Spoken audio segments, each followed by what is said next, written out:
Hey beauties, make sure you subscribe. Let's go ahead and start off by adding brown sugar. You want to put a little bit of oil in the measuring cup, that way the honey doesn't stick when you add it. Let's go ahead and add the honey to the measuring cup.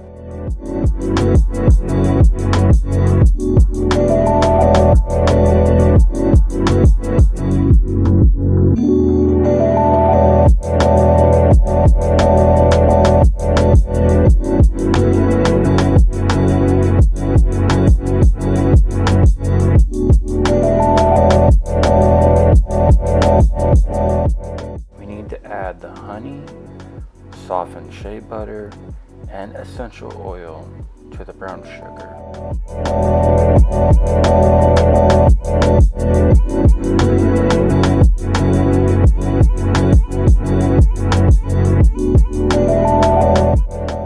Brown sugar has antibacterial properties and keeps your skin radiant and healthy.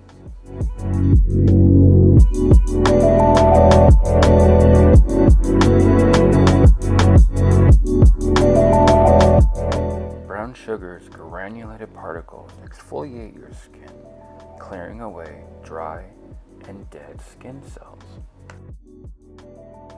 Hey beauties, make sure you hit the thumbs up button, jump down in those comments, and most importantly, subscribe to the channel.